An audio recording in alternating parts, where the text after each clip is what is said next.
welcome and a hello to the draft press conference of the Borussia Donphan for this upcoming season of the Pokémon Premier League. I thank you all for gathering here today, be it the fans, be it the officials of the Borussia Donphan, or be it the press.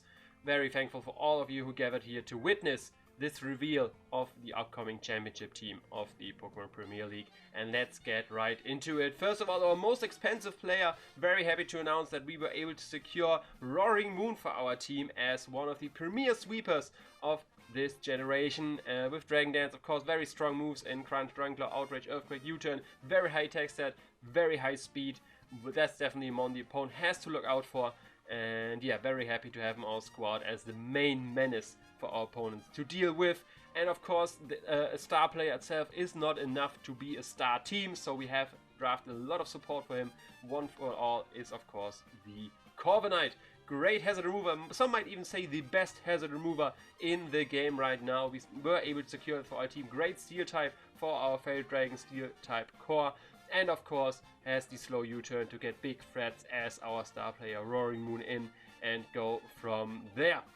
Yeah, you know what Corviknight does. He takes the hits, he slow U-turns out, he defox hazards away, he roosts, he bulks up, he taunts, he body presses.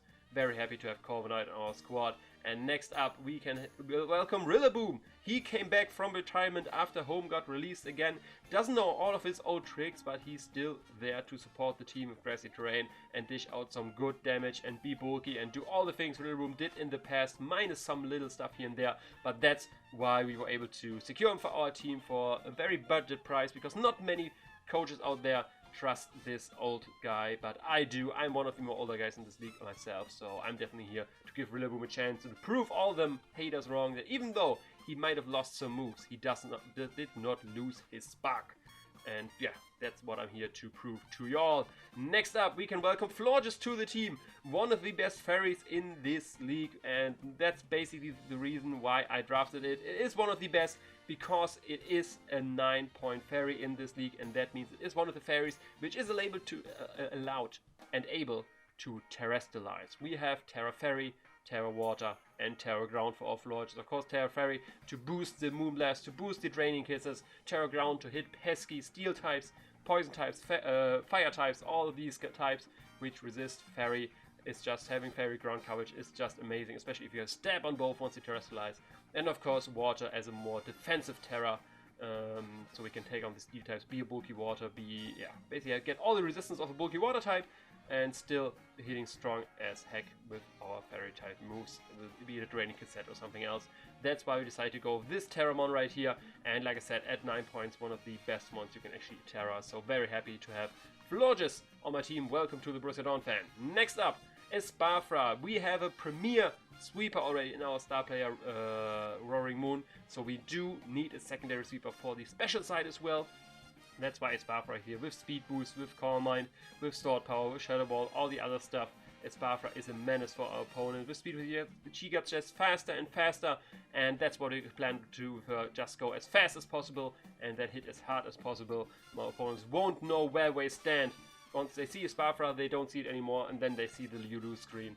That's the plan with Spafra, and very happy to announce that she will be a part of our team as well. Next up, Dondozo, the bulkiest water type who ever bulky watered.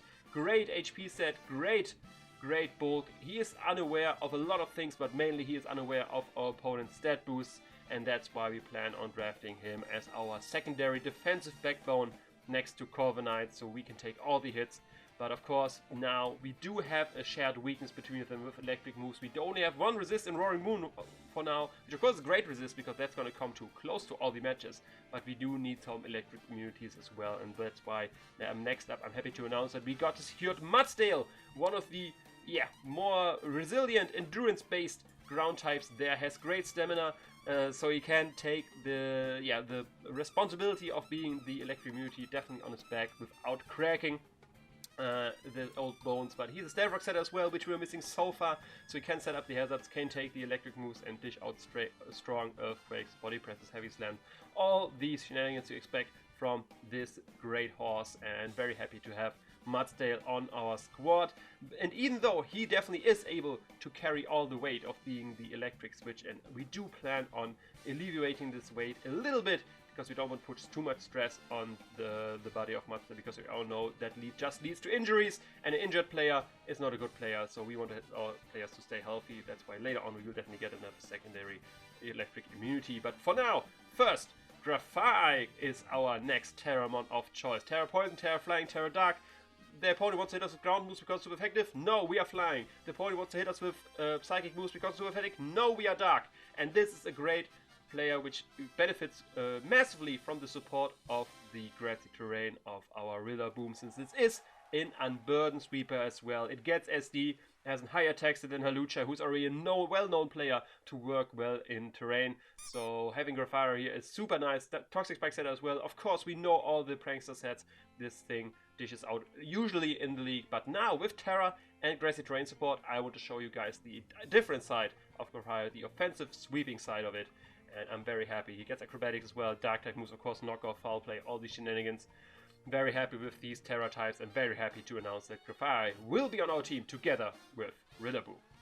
Next up, Pokémon is here, and he is, of course, the secondary electric immunity I was talking about with Volt Absorb. Of course, does have other great abilities as well, be it Iron Fist, be it Natural Cure. He did lose the illegal move Revival Blessing from the last time we used him in the PBA, but yeah, he was just too strong with that. But I think he's very underrated just because he lost Revival Blessing, because in most of the matches I worked with Pokémon already, we didn't even use Revival Blessing. We were very happy with the coverage he had, be it Close Combat, be it Volt Switch, be it Thunder Punch, Mark Punch, Ice Punch, Fire Punch, all the punches which I get boosted by Iron Fist, like I mentioned, and yeah, just strong Dual Shock as well. Very nice support moves in Wish, even though it lost, of course, Revival Blessing in that regard. But I think Pokémon is definitely an underrated mon. He might have lost one of his strongest assets, but I think this little guy has more to show, and that's why I decided to let him join my team once again. And yeah, I'm very happy to announce that I can work with him together, because that just did work out very well in the PBA where we got our title with him. So yeah, very glad we can welcome Pokémon to our squad. Next up, we don't have enough burps yet. We have Corviknight, we have Roaring Moon, we have Espafra, we have Graphite with Terra Flying, which is basically a burp, but we can't have enough burps, and that's why we have Talonflame as well here as our fire type of choice. It is our fastest mon as well. Has priority Garrix, of course, potentially. Flame Body to annoy the opponent, Will-O-Wisp to annoy the opponent, Taunt to annoy the opponent, U-Turn to annoy the opponent, all this stuff to annoy the opponent. And yeah, that's why he's here. He's fast, he's annoying, he gets Defog, he gets Bravebird, he gets Flare Blitz, he is a burp. Welcome Talonflame to the Borussia Donphan. And last but definitely not least, after the emotions are rising high, we need something to cool us down again, and that's why we have Glaceon on the squad. Very chill girl, very cold at some times, but I think we can deal with that. Very strong evolution right here of Ice Beam, Freeze Dry, Wish support as well. No one wants to switch into a Specs Glaceon, and yeah, I'm building on that as our strong ice type for this season. But this is our squad. This is the Borussia Donphan of this first season of the PPL after home came out. I think it's season 8 actually. And yeah, very happy to be back, and very happy to be back with this squad right here. And now the reveal is over. I know you're all eager to ask me stuff about my team or other things, so now I give the word to the press. Let me know what you want to know. Yeah, handsome guy in the front with the Hawaiian shirt. What do you have to say? Hi, Servus, Electric9 of the Daily Hawaiian. Since Rillaboom's back issues, he wasn't able to perform his Grassy Glide properly. Do you think it's smart to draft him, even if there are some younger Pokemon which probably could do a better job? Yes, I am aware of the issues with Rillaboom. He is getting older there. He did lose the Grassy Glide, but I still think, like I mentioned, he is a great asset on the team, and I think I do put my trust in more of the older players right there. I'm one of the more older coaches myself, and yeah, I know what these old veterans can do, and I do think Rillaboom definitely can pull through there, especially with a new toy to play with as a partner in Graphite. I think we can see a whole different side of Rillaboom, and yeah, I'm happy to prove all the haters all wrong out there, that even though you might have lost a move, you might have lost some speed, you're not as fast anymore, you're getting a bit old there, you can still shine brightly on the Borussia Donphan squad, and that's why I'm here as a coach for Rillaboom. Next question. There were a lot of rumors about Don Donzo doing performance enhancing drugs, and Grafeffa was even sued for multiple acts of vandalism. Did you just assemble a bunch of troublemakers for your team? Yes, I am aware of the drug abuse past of Dondozo, but I talked with him beforehand and he promised me that he cut ties with his past circle. He's now getting a lot better. He has a new home, he has new friends, he has a new coach, he has a new team, and I'm here all for second chances. As a recovering Pepsi Max addict myself, I can sympathize with the struggle Dondozo is going through, and I'm definitely here to support him all the way and give him all the support system he needs to get through this difficult time right now. As for Grafai, the lawsuit is still ongoing. I'm not involved in that. I don't know all the details there, but I'm of course excited, or not excited. I'm looking forward on how that pays out. I know he can be a little bit of a troublemaker, but I do think the claims are a bit exaggerated. I don't think it was that bad. It's just his artistic freedom running wild, and yeah, we all love our artists, but like I said, we are still looking how this lawsuit is panning out, and yeah, depending on how that works there, we might have to take some measures on the team as well. But for now, I'm optimistic that everything is going well for our boy Grafari. Next question. A final question, if I may. What do you think does the team need the most to win the season against all odds?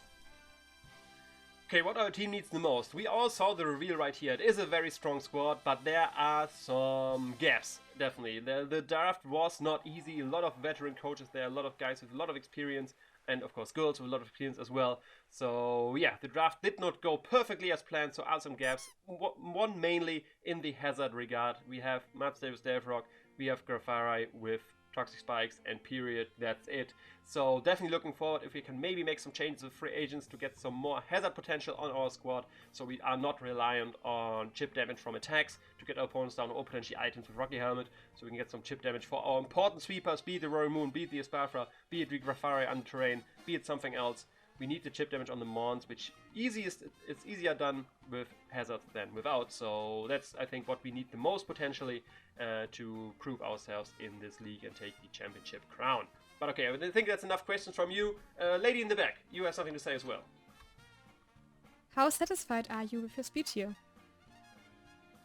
My speed tiers, I'm very happy with my speed tiers, especially in the range of 100 speed and above. I think that's the important speed tier range you have to look at, because that's where all the offensive threatening mons lie, and you don't want allow these mons to run a plus attack nature. You want them to force them to run a plus speed nature to get under or over different mons. And I think with Palmod, with Grafari, with Talonflame, with Roaring Moon, with Espafra, I have a lot of mons which fall into that regard in way different categories.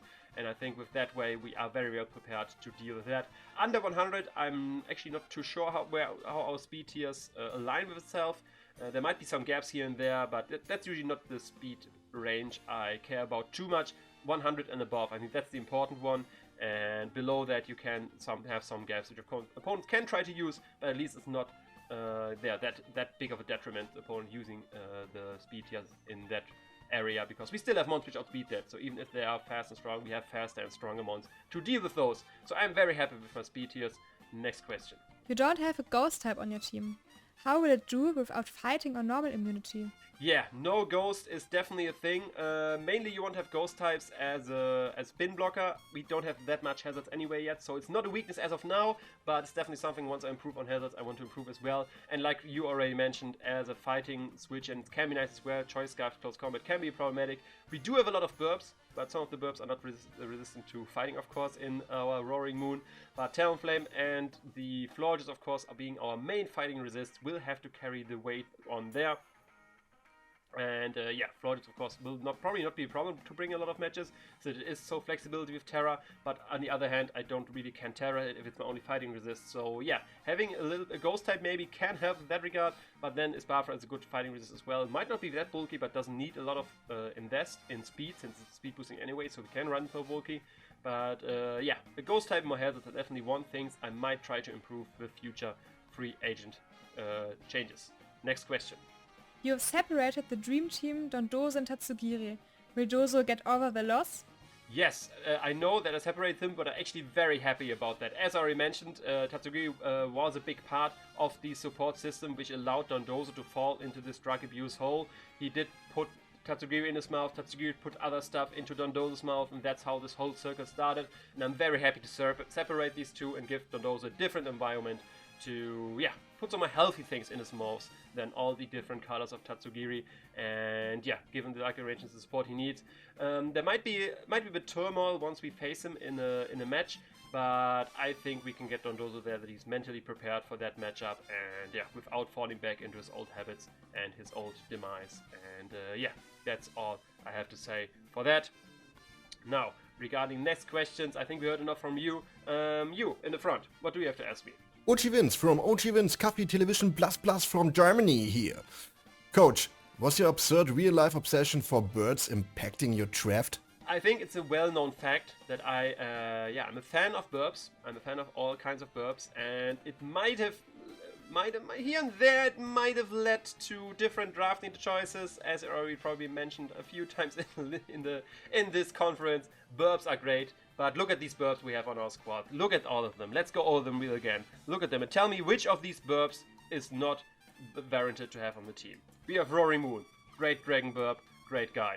We have Corviknight. Great Steel burp, Defox, U-turns, all these shenanigans. You're not a burp, you're not a burp, you a burp, speed boosting burp on the ground. Not all burps fly, burps are all good on the ground as well. Dondozo, not a burp, not a burp. Burp of Terra Flying, great, like I mentioned, with the support of Rillaboom, it can be a very threatening burp as well. Big fan of Grafari there. Talonflame, of course, one of the more classic burps already, for a few gens right now. Very fast fire burp, so great to have him on the squad. And yeah, I do think it might have like subconsciously led to some decisions regarding the draft, but I don't think it was a detriment. I think it actually made the team only better, and I think you all should draft more burps, and yeah, not criticize me for it. Now, next question. Coach, where do you see Borussia Donphan at the end of this season? I see the Borussia Donphan only at one place at the end of this season, and that is at the top. We are here to take the championship. Second place is just the first loser, and we do not want that. We want to win versus all the opponents.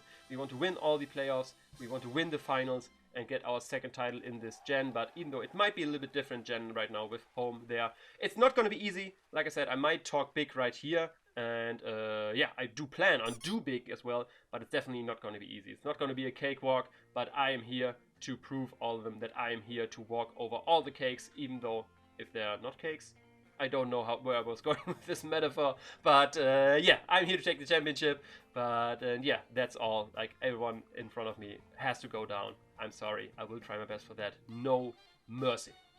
Next question. Since the tournament is in Paldea, aren't you scared Corviknight could be hurt from some random flying rocks shoot by hooligan Tinkertons? Yes, I am aware of some of the problems in the stadiums in a few of the smaller leagues, but the management of the PPL guaranteed me the safety of my players in their stadiums. They have a very high standard. Everyone who wants to join and watch the match live will go through rigorous security levels to get there. So all the Tinkerton fans of the Borussia Donphan out there, you are happy. We are welcome to join our teams, but leave your rocks at home. Leave my players safe. If you hurt one of my players, I'm gonna hurt you. Stay at home if you want to throw rocks. No rocks allowed in the Pokémon Premier League. Burps are here to stay in the air, not fall down, not get hurt. And I think with that, I close the questions off. I'm happy for all of you to join me right here, and I'm happy for you to follow me through this journey right here. And the after party will start very soon, so you're welcome for some snacks and some beers and other beverage right there. But for now, I say goodbye, and you can be very excited for the first match of the PPL this Sunday versus Mountay and the Immunity Idols. He's going to be the first victim, but that's all from me. I will see you another time. Ciao.